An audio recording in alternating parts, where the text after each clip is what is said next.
is Mark SAMSONOVICH. I'm an artist. I live and work in Jersey City. My work is based on imagery that I create as a record of like my feelings and my emotions and my philosophies and my ideas. Water the Flowers is an artwork that went viral in October of 2014. It's a piece of street art that I did in Austin, Texas during South by Southwest. I took a photo of it, put it on my website, put it on my social media, and then a few months later in October, I noticed some Tumblr account had posted it, taken from my website, and it had like 250,000 notes on it. That was the first viral artwork that I had made. It snowballed like crazy. I had a bunch of celebrities post it. Cara Delevingne had posted it, and other big Instagram accounts. And I think within like 2 months, I totaled 12 million impressions just on Instagram. Every time somebody would like crop it or put a filter on it or modify it or add text to the top of it, like a quote, I'd screenshot it, and then what I did was I created a GIF or an animation of the image degrading through social media, essentially. I sent that GIF over to a friend I know at Vice magazine, and they wrote an article about the piece going viral. It was incredible to see something that I had made become so ubiquitous in culture, and it's only grown since then. It just feels good to know that my creativity is being experienced by other people. I do a lot of public art. It started out as me just painting on giant pieces of plywood. People were just taking them off the street and bringing them to their homes. The coolest part about the street art presence has been months later, I would, through random circumstances, find or meet the people that took those things in. The first time was at a wedding in Brooklyn, and I'm talking to someone, and she's like, "What do you do?" And I was like, "Oh, I'm an artist." She's like, "Oh, what's your last name or what's your name?" And I was like, "SAMSONOVICH." And she's like, "No way." And I was like, "What do you mean no way?" I was like, "You don't know me, I'm nobody." And she's like, my husband and I have your artwork in our apartment. He lived in the building that I put it next to. I've been working with him ever since then. He curates artwork for hotels, and I've met a lot of really cool people through the street art presence. So all of my drawings start out on transparency paper. I'll do a version of it in pencil. And then usually I go through a couple iterations before I have one that I like. So you can see the differences are usually really small.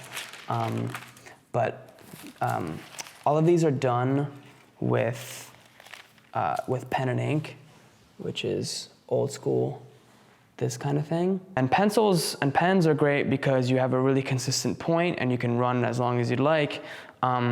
But there isn't flexibility in the width of the stroke. So this is really the ideal tool because I can run the ink for a long time, and I can also vary the width depending on the pressure that I put on the pen. I've removed all color from my work, and I've scaled it down to small monochromatic prints.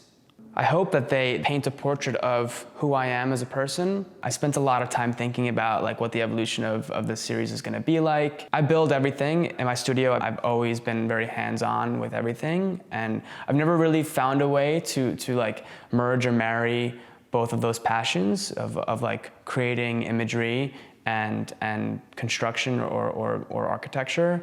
So this year I finally found a way to do that, and the installation we're gonna do is made out of concrete and wood, and it essentially is like an altar or like a pavilion. We're gonna put it flanking the sides of a sidewalk. You're gonna be able to see the installation as you're walking head on into it, and then on the insides of it there's gonna be artwork as well.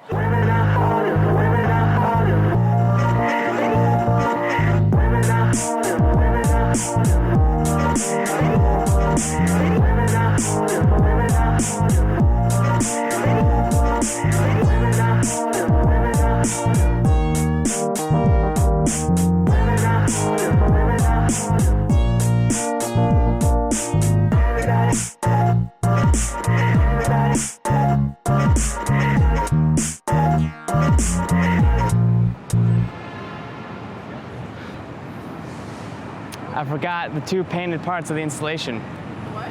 The two painted parts of the installation. I just feel bad that we kind of did all this running around. We have to pack it up now.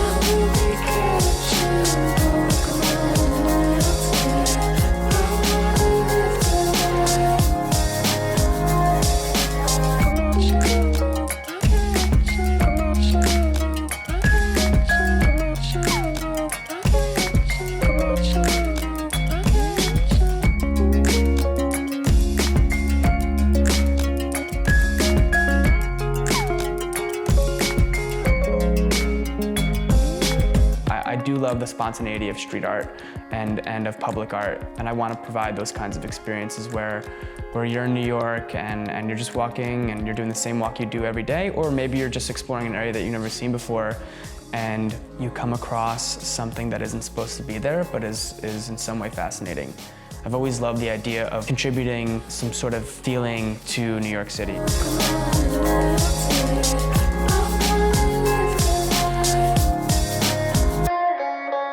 To me, art is the most important thing in my life. It's the thing that allows me to not only live a fulfilling existence, but it's an answer to so many things for me. I'm a very lonely person, and I'm lonely not because I don't have people around me in my life that I love. There's like this unbridgeable distance between me and every other person on planet Earth, and we can't actually relate down to the finest granular details of our experiences. And some of the experiences that I've had with artwork, like when I go to the Metropolitan Museum and I stand in a room surrounded by the greatest creators or some of the greatest minds of all time, I feel like that unbridgeable distance is at least closer. For me, the best image or some of the best artwork is one that says, wherever you are now, I've been there before. And that is like a cure for my loneliness, to know that I share in some way the same human experience as everyone else on Earth. I hope that when people encounter my work and my imagery, that they receive a similar experience that I do when I see something that affects me. In the best moments, I hope that their loneliness is cured.